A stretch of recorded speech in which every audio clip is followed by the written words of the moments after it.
Jesus loves me, this I know, for all the Bible tells me so. Little ones to him belong, they are weak, but he is strong. Yeah, Jesus loves me.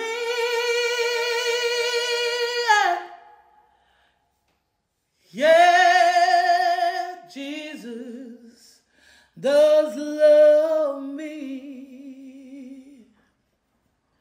Oh, yes, Jesus loves me.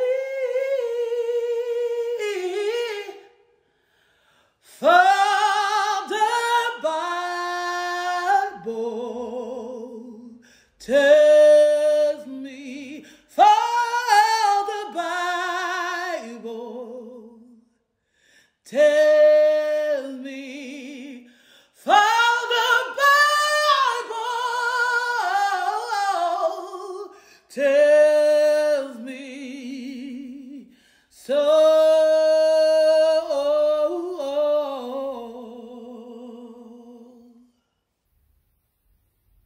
Pour notre célébration du Vendredi Saint aujourd'hui,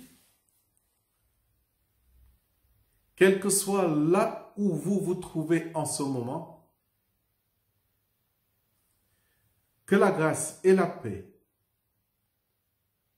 de Dieu le Père vous soient données. Amen. Nous allons chanter notre premier cantique, Ô douloureux visage. Ô douloureux visage de mon humble Seigneur, ô tête sous l'outrage,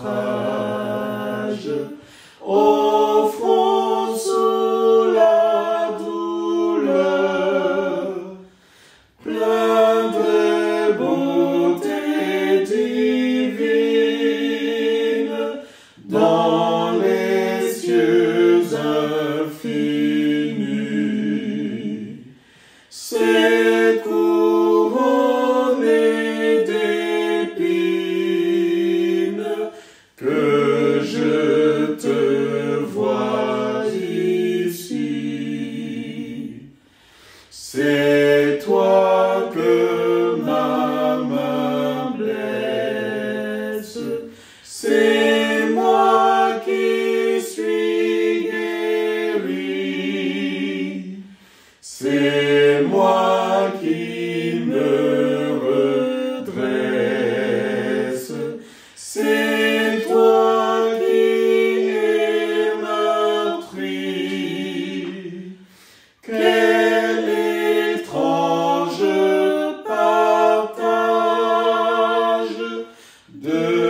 paroles du prophète Ésaïe au chapitre 53, versets 12 et suivants.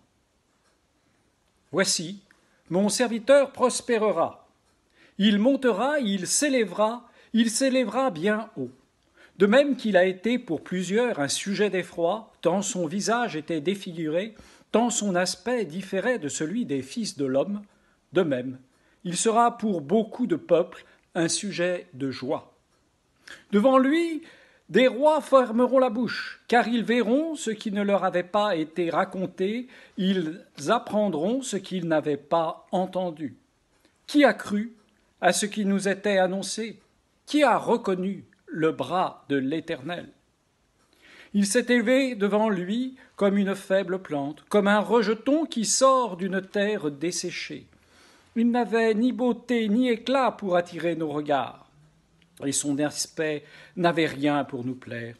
Méprisé et abandonné des hommes, homme de douleur et habitué à la souffrance, semblable à celui dont on détourne le visage, nous l'avons dédaigné. Nous n'avons pas fait de lui aucun cas. Cependant, ce sont nos souffrances qu'il a portées. C'est de nos douleurs qu'il s'est chargé, et nous l'avons considéré comme puni, frappé de Dieu et humilié. Mais il était blessé pour nos péchés, brisé pour nos iniquités, le châtiment qui nous donne la paix est tombé sur lui. Et c'est par ses meurtrissures que nous sommes guéris. Nous étions tous errants comme des brebis. Chacun suivait sa propre voie et l'Éternel a fait tomber sur lui l'iniquité de nous tous. Il a été maltraité et opprimé. Il n'a pas ouvert la bouche. Semblable à un agneau qu'on mène à la boucherie, à une brebis muette devant ceux qui l'attendent. Il n'a pas ouvert la bouche. Il a été enlevé par l'angoisse et le châtiment, et parmi ceux de sa génération, qui a cru qu'il était retranché de la terre des vivants et frappé pour les péchés de mon peuple. On a mis son sépulcre parmi les méchants, son tombeau avec le riche, quoiqu'il n'eût pas commis de violence, et qu'il n'eût pas de fraude dans sa bouche. Il a plu à l'Éternel de le briser par la souffrance, après avoir livré sa vie en sacrifice pour le péché. Il verra une postérité et prolongera ses jours, et l'œuvre de l'Éternel prospérera entre ses mains.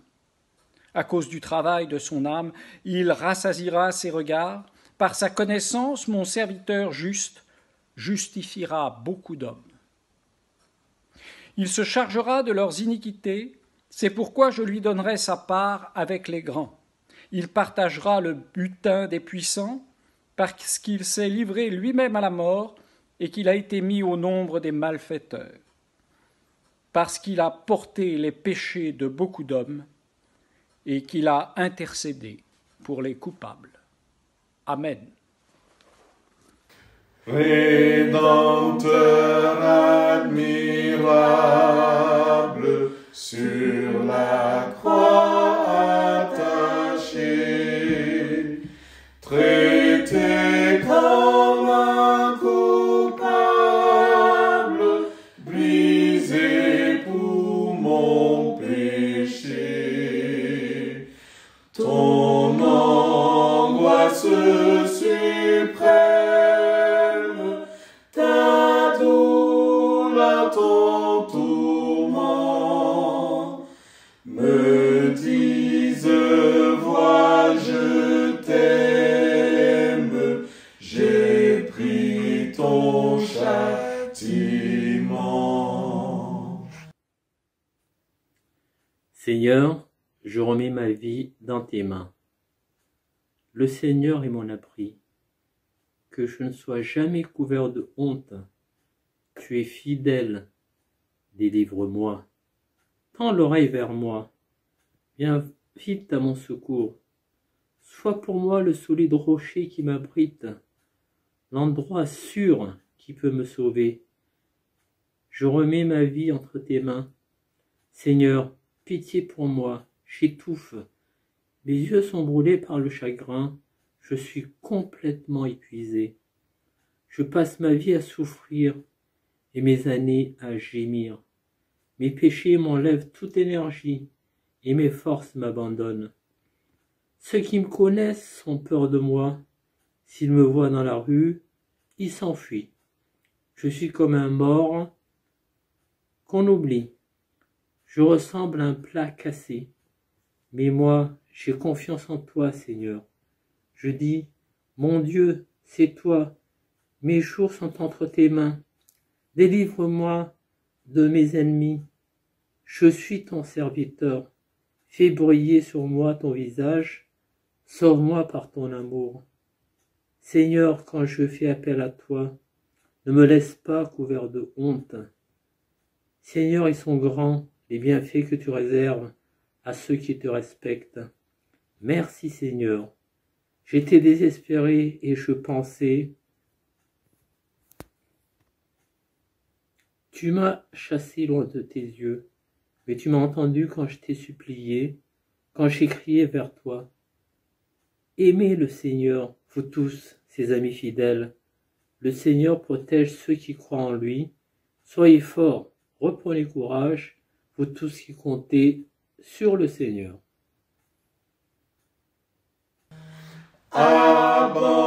Abandonné du Père, toi qui n'es que bonté, tu bois la coupe amère, tu meurs pour mon péché. Le sang de tes blessures, ta couronne de roi, toutes ces meurtrissures, tu les subis pour moi. Ton amour me réclame, me voici mon sauveur. Prends mon corps et mon âme, ô toi mon Rédempteur. Couvert par ta justice, enfin je ne veux plus que vivre à ton service pour ta gloire, ô Jésus.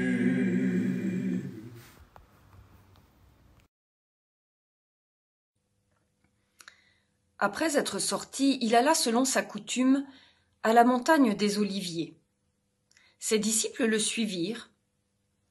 Lorsqu'il fut arrivé dans ce lieu, il leur dit « Priez, afin que vous ne tombiez pas en tentation. » Puis il s'éloigna d'eux à la distance d'environ un jet de pierre, et s'étant mis à genoux, il pria, disant « Père, si tu voulais éloigner de moi cette coupe, toutefois, que ma volonté ne se fasse pas, mais la tienne. » Alors un ange lui apparut du ciel pour le fortifier.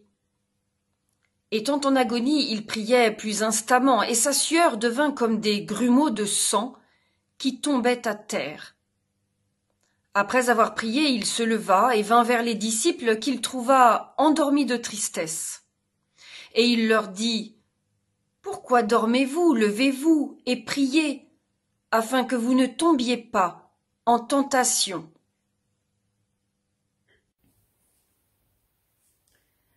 Prions pour ne pas succomber à la tentation.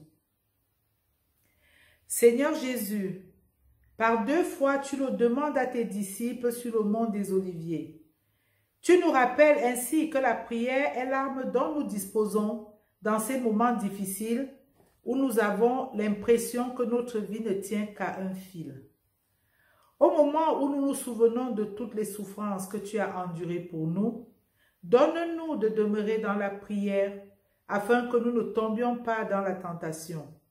nous savons que celle-ci peut prendre diverses formes. Quelles que soient ses apparences, Seigneur, donne-nous de les repérer pour mieux les éviter. Amen.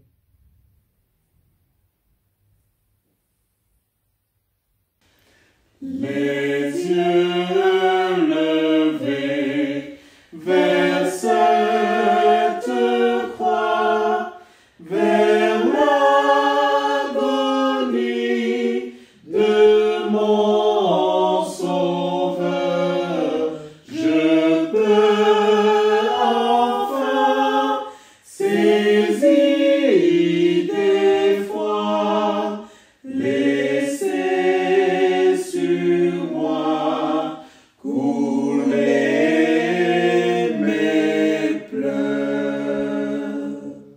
Arrestation et reniement. Comme il parlait encore, voici, une foule arriva. Et celui qui s'appelait Judas, l'un des 12, marchait devant elle. Il s'approcha de Jésus pour le baiser. Et Jésus lui dit, « Judas, c'est par un baiser que tu livres le Fils de l'homme ?»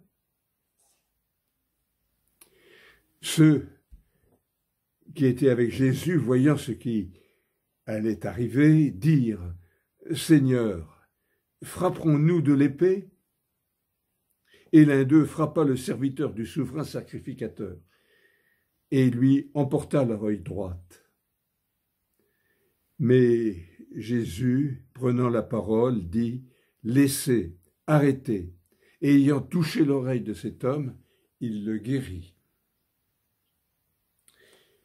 Jésus dit ensuite aux principaux sacrificateurs, aux chefs des gardes du temple et aux anciens qui étaient venus contre lui, « Vous êtes venus après un brigand avec des épées et des bâtons. Et j'étais tous les jours avec vous dans le temple, et vous n'avez pas mis la main sur moi. Mais c'est ici votre heure et la puissance des ténèbres. » Après avoir saisi Jésus, ils l'emmenèrent et le conduisirent dans la maison du souverain sacrificateur. Pierre suivait de loin. Ils allumèrent du feu au milieu de la cour et ils s'assirent. Pierre s'assit parmi eux. Une servante qui le vit assis devant le feu fixa sur lui les regards et dit, « Cet homme était aussi avec lui. » Mais il le nia, disant, « Femme, je ne le connais pas. » Peu après, un autre, l'ayant vu, dit, « Tu es aussi de ces gens-là. » Et Pierre dit, « Homme, je n'en suis pas. » Environ 1 heure plus tard, un autre insistait, disant, « Certainement cet homme était aussi avec lui, car il est galiléen. » Pierre répondit, « Homme, je ne sais ce que tu dis. » Au même instant, comme il parlait encore, le coq chanta. Le Seigneur s'étant retourné regarda Pierre, et Pierre se souvint de la parole que le Seigneur lui avait dite, « Avant que le coq chante aujourd'hui, tu me renieras 3 fois. » Et étant sorti, il pleura amèrement. Les hommes qui tenaient Jésus se moquaient de lui et le frappaient. Ils lui voilèrent le visage et ils l'interrogeaient en disant « Devine qui t'a frappé ?» Et ils proféraient contre lui beaucoup d'autres injures. Seigneur notre Dieu, nous sommes ici rattrapés par notre humanité, tel que ton serviteur Paul l'a résumé en son temps. Le bien que nous voulons, nous ne le faisons pas, mais c'est le mal que nous ne voulons pas que nous faisons. Ici, la trahison et le reniement en sont des parfaites illustrations de notre cœur toujours partagé. Seigneur, pardonne-nous ces attitudes qui ne t'honorent pas, en même temps qu'elles nous éloignent de toi. Amen. Pitié, Seigneur, pardonne-moi mon fort orgueil, ma vanité, le dur mépris que j'ai eu pour toi, toi seul aujourd'hui ma fierté. Luc, chapitres 22 et 23. Quand le jour fut venu, le collège des anciens du peuple, les principaux sacrificateurs et les scribes s'assemblèrent et firent amener Jésus dans leur sanhédrin. Ils dirent : « Si tu es le Christ, dis-le-nous. » Jésus leur répondit : « Si je vous le dis, vous ne le croirez pas. Et si je vous interroge, vous ne répondrez pas. Désormais, le Fils de l'homme sera assis à la droite de la puissance de Dieu. » Tous dirent : « Tu es donc le Fils de Dieu ?» Et il leur répondit : « Vous le dites, je le suis. » Alors ils dirent : « Qu'avons-nous encore besoin de témoignages ? Nous l'avons entendu nous-mêmes de sa bouche. » Ils se levèrent tous et ils conduisirent Jésus devant Pilate. Ils se mirent à l'accuser, disant : « Nous avons trouvé cet homme excitant notre nation à la révolte, empêchant de payer le tribut à César et se disant lui-même Christ, roi. » Pilate l'interrogea en ces termes : « Es-tu le roi des Juifs ? » Jésus lui répondit : « Tu le dis. » Pilate dit aux principaux sacrificateurs et à la foule : « Je ne trouve rien de coupable en cet homme. » Mais ils insistèrent et dirent : « Il soulève le peuple en enseignant par toute la Judée, depuis la Galilée, où il a commencé jusqu'ici. » Quand Pilate entendit parler de la Galilée, il demanda si cet homme était galiléen. Et, ayant appris qu'il était de la juridiction d'Hérode, il le renvoya à Hérode, qui se trouvait aussi à Jérusalem en ces jours-là. Lorsque Hérode vit Jésus, il en eut une grande joie, car depuis longtemps il désirait le voir, à cause de ce qu'il avait entendu dire de lui, et il espérait qu'il le verrait faire quelques miracles. Il lui adressa beaucoup de questions, mais Jésus ne lui répondit rien. Les principaux sacrificateurs et les scribes étaient là et l'accusaient avec violence. Hérode, avec ses gardes, le traita avec mépris, et après s'être moqué de lui et l'avoir revêtu d'un habit éclatant, il le renvoya à Pilate. Ce jour même, Pilate et Hérode devinrent amis, d'ennemis qu'ils étaient auparavant. Pilate, ayant assemblé les principaux sacrificateurs, les magistrats et le peuple, leur dit : « Vous m'avez amené cet homme comme excitant le peuple à la révolte, et voici, je l'ai interrogé devant vous, et je ne l'ai trouvé coupable d'aucune des choses dont vous l'accusez. Hérode non plus, car il nous l'a renvoyé, et voici cet homme n'a rien fait qui soit digne de mort. Je le relâcherai donc, après l'avoir fait battre de verges. » À chaque fête, il était obligé de leur relâcher un prisonnier. Ils s'écrièrent tous ensemble : « Fais mourir celui-ci et relâche-nous Barabbas !» Cet homme avait été mis en prison pour une sédition qui avait eu lieu dans la ville et pour un meurtre. Pilate leur parla de nouveau dans l'intention de relâcher Jésus. Et ils crièrent : « Crucifie-le, crucifie-le !» Pilate leur dit pour la 3e fois : « Quel mal a-t-il fait ? Je n'ai rien trouvé en lui qui mérite la mort. Je le relâcherai donc, après l'avoir fait battre de verges. » Mais ils insistèrent à grands cris, demandant qu'il soit crucifié. et leurs cris l'emportèrent. Pilate prononça que ce qu'il demandait serait fait. Il relâcha celui qui avait été mis en prison pour sédition et pour meurtre, et qu'il réclamait, et il livra Jésus à leur volonté. Luc, chapitre 23, verset 14, nous rappelle ces paroles de Pilate.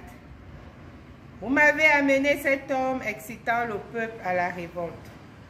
Et voici, je l'ai interrogé devant vous, et je ne l'ai trouvé coupable d'aucune des choses dont vous l'accusez. Prions le Seigneur. Seigneur Dieu, ces paroles de Pilate sont la preuve qu'en chacun de nous, ta vérité est inscrite. Mais seulement, en sommes-nous conscients? L'écoutons-nous? Nous refusons d'entendre ton Fils nous dire qu'il est le Christ et à grands cris nous réclamons sa crucifixion. Nous succombons ainsi à la tentation de libérer un activiste coupable au lieu de rendre justice à un innocent. Seigneur, aie pitié et pardonne-nous. Pardonne notre perfidie et notre malhonnêteté. Donne-nous, Seigneur, la grâce et la force d'être justes afin de demeurer dans la vérité. Amen. Ta mort dévoile sans pitié quel ennemi soumet nos cœurs, mais plus encore l'immensité de ton amour pour nous pécheurs.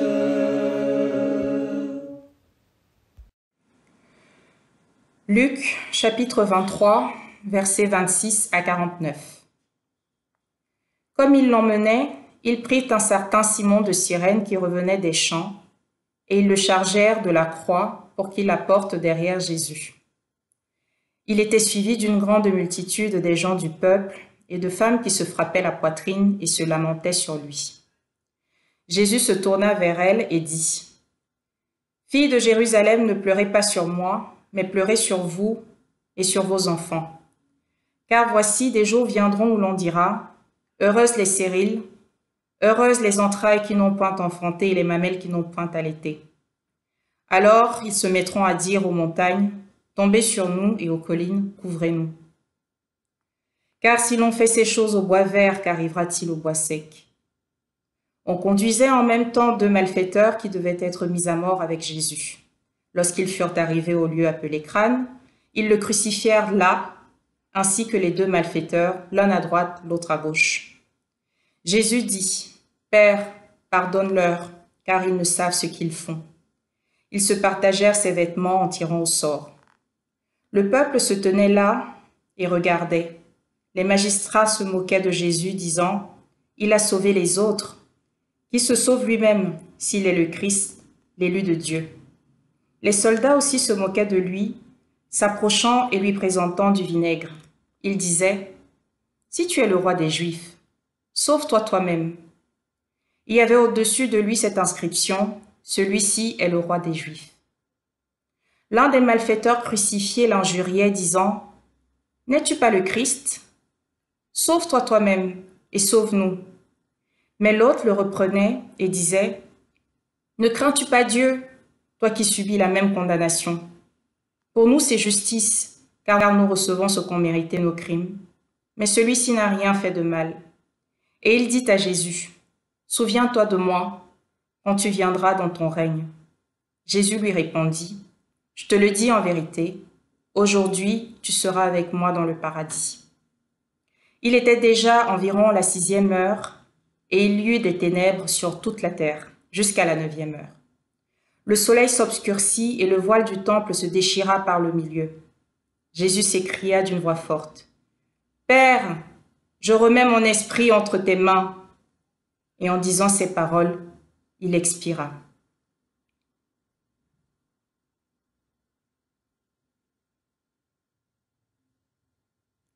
Le centenier, voyant ce qui était arrivé, glorifia Dieu et dit, « Certainement, cet homme était juste. » Et tous ceux qui assistaient en foule à ce spectacle, après avoir vu ce qui était arrivé, s'en retournèrent, se frappant la poitrine. Tous ceux de la connaissance de Jésus et les femmes qui l'avaient accompagné depuis la Galilée se tenaient dans l'éloignement et regardaient ce qui se passait. Seigneur, notre Dieu, notre Père, tu t'es fait homme et as vécu parmi nous. Fais constamment vivre en nous le souvenir de tous ces maux que tu as endurés et qui ne nous sont pas étrangers.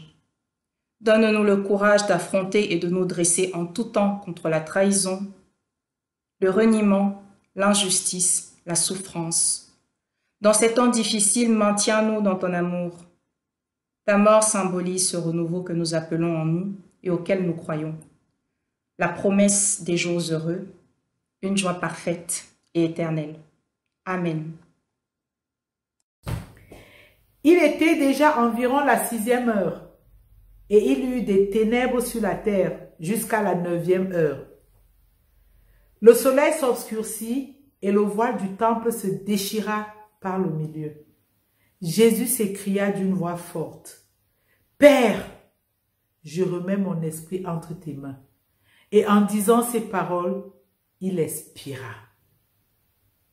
Observons un temps de silence.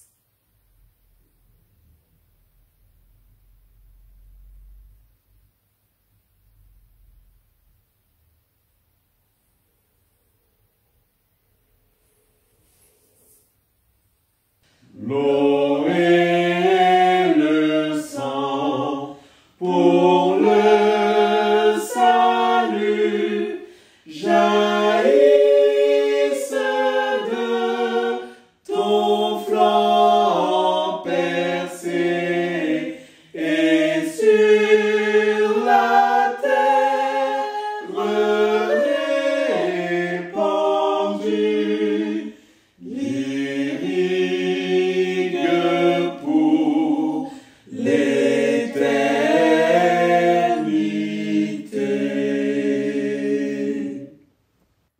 Ceux de la connaissance de Jésus et les femmes qui l'avaient accompagné depuis la Galilée se tenaient dans l'éloignement et regardaient ce qui se passait.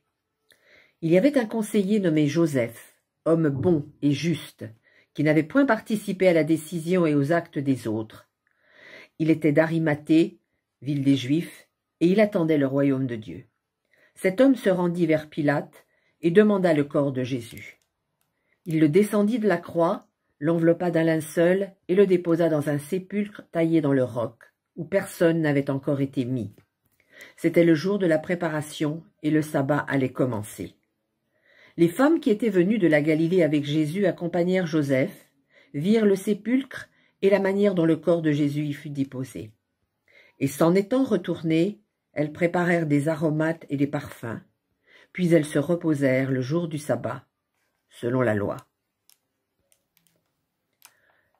Toi qui as créé l'homme à ton image et ne cesses de l'appeler à la plénitude de la révélation, accorde à ceux qui ne croient pas de discerner malgré tout les signes de ta bonté et de rencontrer des témoins de ton amour, pour qu'ils aient le bonheur de te connaître, par Jésus-Christ, notre Seigneur. Seigneur notre Dieu, quel désarroi! Oui, quel désarroi! Pour ces femmes et ces hommes qui ont côtoyé Jésus et lui ont fait confiance. Pour celles et ceux qui aujourd'hui lui font confiance et confessent que Jésus est le Sauveur, nous te prions. Fortifie notre foi et accorde-nous de pouvoir accepter pour enfin espérer. Tu es notre Dieu, la source même de toute vie. Autour de toi, nous nous retrouverons pour la louange éternelle, car la mort n'est pas la fin de la vie. Telle est notre conviction. Pour mon salut, offrir de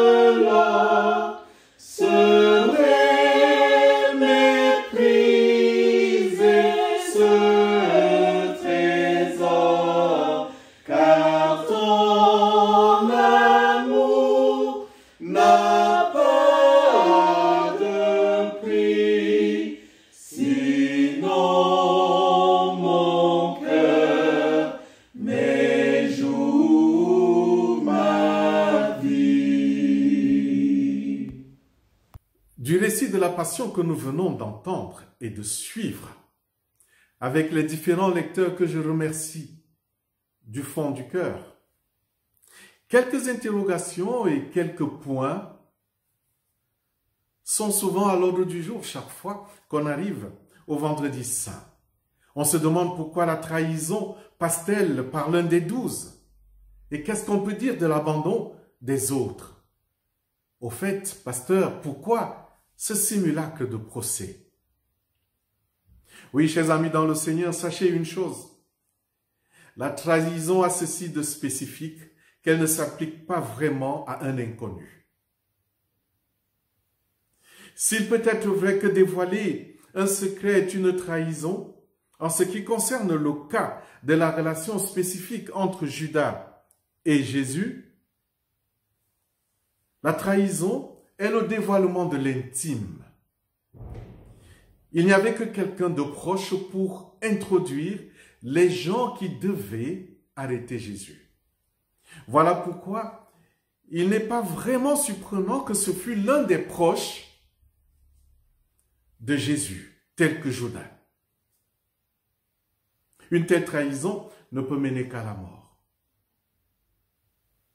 Et parmi les spécificités qui constituent la nature humaine, il y a ce que nous appelons communément l'instinct de survie.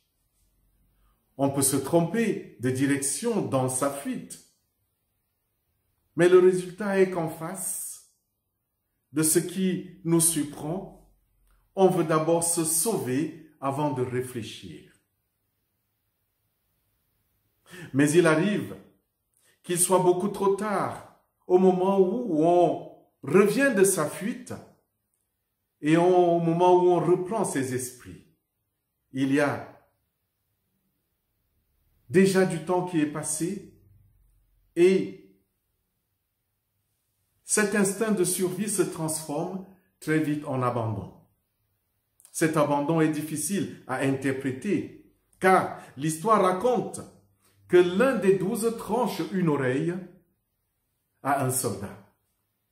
Et ce qu'il nous faut comprendre, c'est que chacun est toujours seul face à son destin.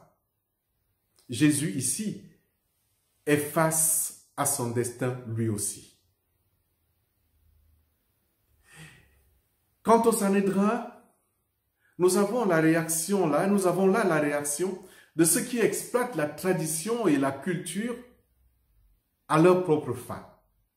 Les membres du Sanhédrin ont peur de l'influence que Jésus a eue sur les foules qui l'ont suivi à travers tout le pays. Sa renommée a dépassé l'influence de leur dictature qui à ce moment-là, se sentait menacée. L'élimination physique et directe était la solution immédiate et radicale. Même le gouverneur Pilate est emporté par cette pression des responsables juifs. Parler ainsi de la trahison de Judas et du reniement de Pierre est une chose qui nous rappelle et qui nous renvoie à notre propre humanité. D'autres questions sont toujours présentes dans notre esprit lorsque nous arrivons au moment de la passion. Pourquoi cette excitation cruelle des hommes devant la mise à mort de Jésus? Pourquoi Jésus s'est-il écrié une fois sur la croix, « Eloi, Eloi, lama sabachthani » ? « Mon Dieu, pourquoi m'as-tu abandonné » ? Comment comprendre ce cri de Jésus? Est-ce vraiment un abandon du Père? Chers amis dans le Seigneur, l'excitation cruelle des hommes devant la mise à mort de Jésus est quelque peu comparable à l'excitation que nous rencontrons ou que nous retrouvons dans les arènes de la tauromachie. La tauromachie. Voyez et entendez cette foule d'une arène qui crie la mise à mort de la pauvre bête que les toréadors viennent de tourner en bourrique. Une bête transpercée de lames qui ont touché les points sensibles de survie. une bête épuisée qui voit déjà trouble. On constate simplement, et avec frayeur, que les hommes ont très souvent un comportement assez ambigu devant la souffrance de leur propre congénère.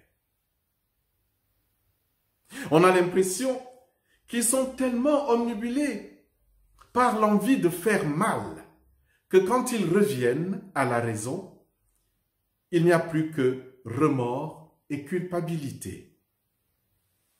Ils se rendent compte des différentes possibilités qui s'offraient à eux après coup. C'est à ce moment que commencent les regrets.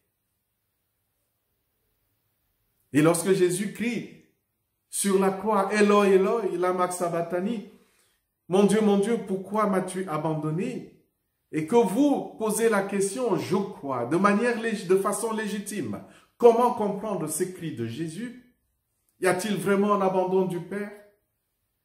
Je peux vous dire qu'il est difficile, ou plutôt qu'il est difficilement compréhensible pour moi, que ce Dieu qui n'a pas abandonné Caïn qui a tué son frère, Abel, puisse de quelque manière abandonner son propre fils. Celui-là même qui est obéissant jusqu'à la mort.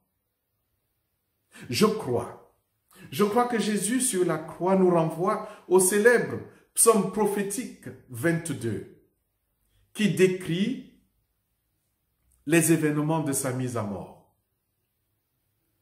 Jésus, par ce cri, veut simplement nous dire que ce qui a été écrit de moi est accompli. Oui, sur la croix, tout est accompli. Et enfin, il y a aussi cette mise au sépulcre. Quel geste magnifique de Joseph, qu'on a surnommé Joseph d'Arimathée. Il est allé voir Pilate et a demandé le corps de Jésus pour pouvoir dignement l'inhumer. Chers frères et sœurs, les événements qui se sont passés amènent à penser que Judas qui a trahi Jésus est simplement le prototype de l'homme d'aujourd'hui. La quête du pouvoir fait franchir les limites de l'impensable à l'humain. Judas, comme tout homme à la recherche de la gloire et du pouvoir, ambitionne de surclasser les autres disciples. Une reconnaissance sociale auprès des puissants membres du Sanhédrin peut y faire. Pensait-il alors que ce Jésus qu'il avait vu faire toutes sortes de miracles, allant de la guérison des malades à la résurrection des morts, était hors de portée pour tous ces hommes, pour tous ces détracteurs? Nous verrons par la suite que toute trahison mène à la mort. Et le triple reniement de Pierre est-il beaucoup moins une trahison? Je ne sais pas, je ne crois pas. Cette attitude est sûrement l'obscur réflexe de notre individualisme. Certains parleront maladroitement de l'instinct de survie pour Pierre. Mais où est donc passé ce soutien sans faille qu'il promettait à Jésus quelques heures auparavant? Vous vous poserez la question. Quand on sait que la trahison est le dévoilement de l'intime, on peut alors mesurer la solitude de Jésus-Christ à ce moment-là et la fragilité de notre foi. Car, au travers de la trahison de Judas, du reniement de Pierre, c'est la fragilité même de notre propre foi. Voilà pourquoi nous demandons toujours à Dieu de fortifier notre foi, de nous rendre plus forts, pour que même dans les épreuves, nous restions fidèles et attentifs. Mais en même temps, pouvons-nous oublier que c'est aussi l'accomplissement de la prophétie, que ce Rédempteur admirable fut crucifié et qu'il mourut sur la croix? Oui, chers frères et sœurs, l'amour de Dieu pour nous est passé par ces atroces souffrances. Aujourd'hui encore, nous pouvons mesurer l'ampleur de cet amour incommensurable que notre Dieu a pour nous. Amen. Were you there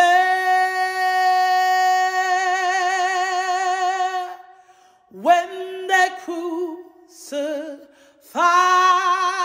my Lord? Were you there? Were you there when they crucified my Lord?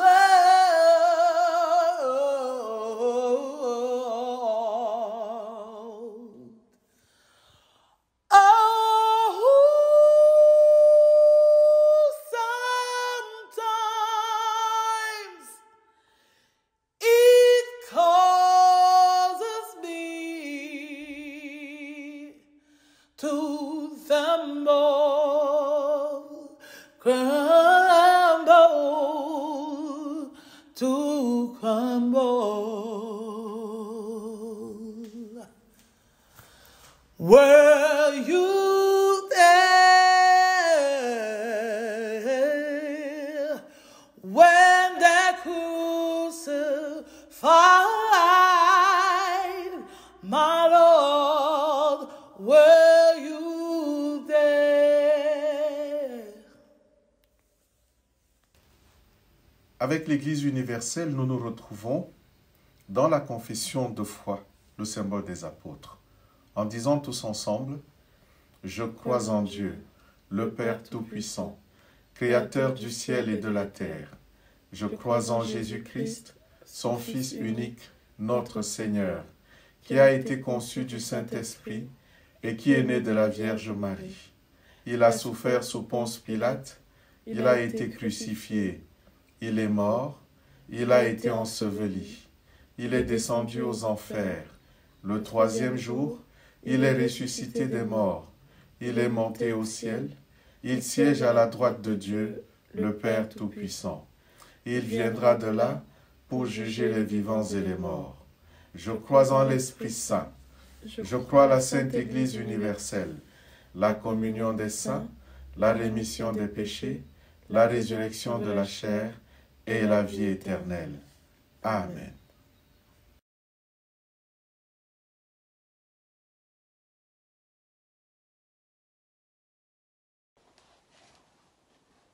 Frères et sœurs bien-aimés, en ce jour où le Christ a étendu ses bras sur l'univers, prions pour les hommes et les femmes de toute la terre. Regarde, Seigneur, ton Église. Elle est l'ouvrage de ton amour.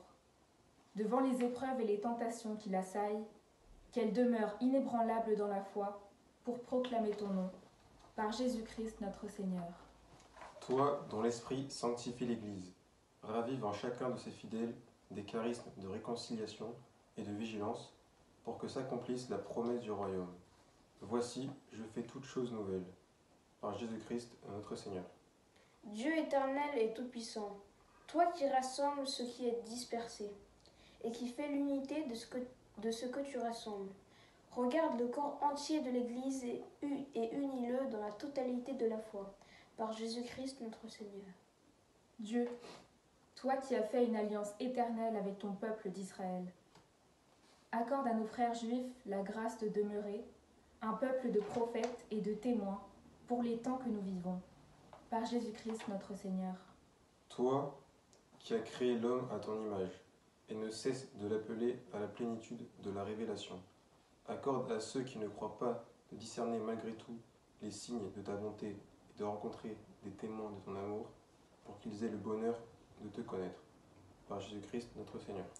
Prions pour les chefs d'État, les responsables des affaires publiques et pour tous les hommes qui connaissent l'épreuve de la torture, de l'exil, de la faim et de la maladie.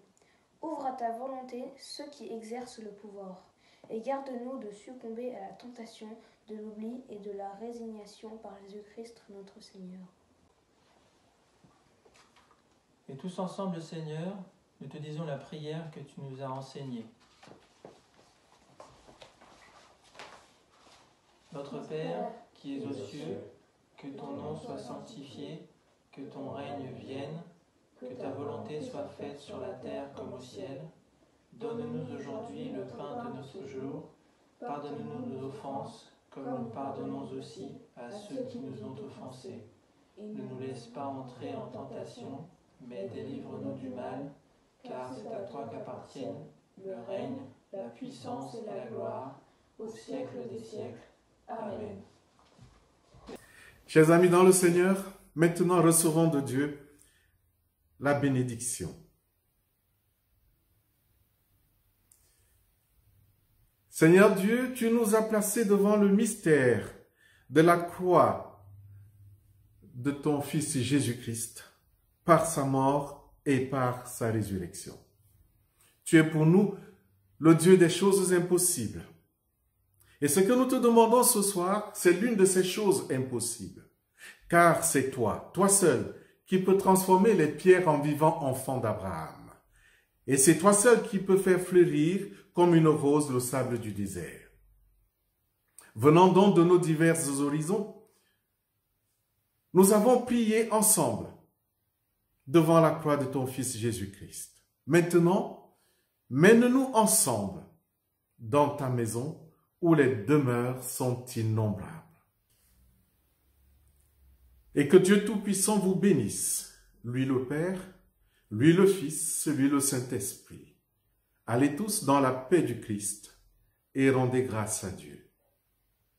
Amen. Quel sauveur merveilleux je possède. Il se livre à la mort pour moi. Et sa vie innocente, il la cède. En souffrant sur l'infâme bois. Attaché